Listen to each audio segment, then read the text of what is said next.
대선 참패에 따른 수습 방안을 치열하게 고민해야 할 국민의힘. 여전히 누가 더 책임이 있는지를 따지며 차기 당권을 둘러싼 신경전만 반복하는 모습입니다. 수습 방안은 뭐가 있고 해법은 어떻게 찾아야 하는지 뉴스더에서 정치부 김아림 기자와 더 살펴보도록 하겠습니다. 자, 김 기자, 사실 이게 비상계엄 탄핵 심판 선거였다고 국민의힘도 인정을 합니다. 그런데 지금 내부 모습을 보면 반성을 하겠다는 건지 안 하겠다는 건지 잘 모르겠다는 반응이 많아요. 김 기자가 취재 현장에서 볼 때는 어떻습니까? 네, 3년 만에 여당을 내주고 보수 몰락이냐 재건이냐 갈림길에 서 있다는 평가에 대해선 이견이 없어 보입니다.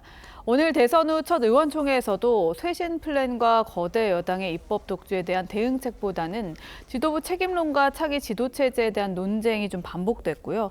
차라리 당대표를 없애자는 주장까지 나왔다고 합니다. 네, 여전히 갈피를 잡지 못하는 모습이네요. 자, 근데 아까 말씀드렸습니다만 김문수 전 장관 대표의 욕심이 없다 이렇게 얘기를 하는데 대표는 욕심 없고 정치는 하겠다 이런 뜻입니까? 주변 사람들 얘기를 좀 들어봤는데 좀 애매한 부분이 있습니다.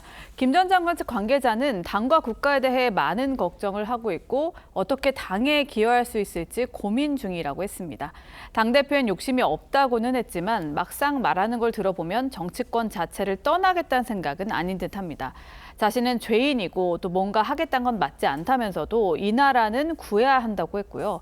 특히 이재명 대통령과 김민석 총리 지명자를 향해 반미, 미국 관계에 문제가 있다며 강도 높게 비판한 게 눈에 띄었는데요. 실제 당권에 관심이 없다면 여권을 향해 저렇게까지 각을 세우는 발언을 할까 싶은 모습이긴 합니다. 미국 정부가 이렇게 자기 문화원을 점거하고 또 이런 사건에 당시 서울대 학생회장이 김민석이었는데 쉽게 그냥 넘어가지 않을 겁니다. 근데 물론 대선에서 패하고 당권 잡은 경우 있긴 있지만 이 대선 과정에서 당에서 요구하는 거를 김 후보가 잘 받아들이지 않았던 점도 있습니다. 그것 때문에 대선에서 좀 중도층을 잡지 못했다 이런 지적이 있잖아요. 그래서 이게 가능할까 싶네요. 네, 김 전 장관 측은 이번 대선에서 40% 넘는 득표를 얻은 걸 명분으로 삼는 분위기지만요.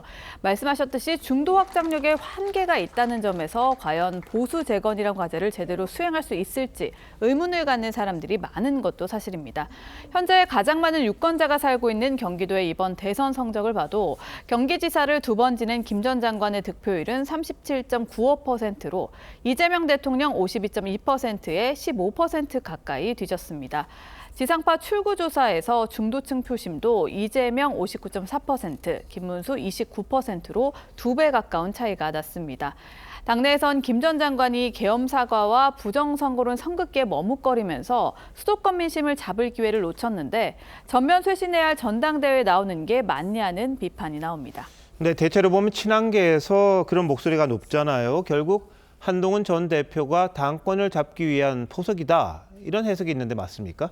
친한계가 주장하는 쇄신론이 대부분 당권을 염두에 둔 것 아니냐 비판을 받는 것도 사실입니다.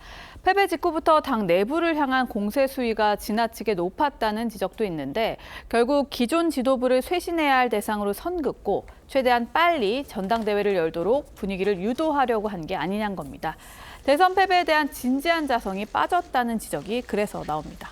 네, 원인을 알아야 이 해결책이 나오는데 지금 국민의힘이 과연 그럴 단계인가 싶기도 하고 도대체 뭘 어떻게 하겠다는 건지 답답해하는 지지층들이 많을 겁니다. 그래도 시간도 없고 빨리 좀 수습을 해야 될 텐데 참 답답하겠어요. 김 기자도 취재하기가. 네, 잘 들었습니다.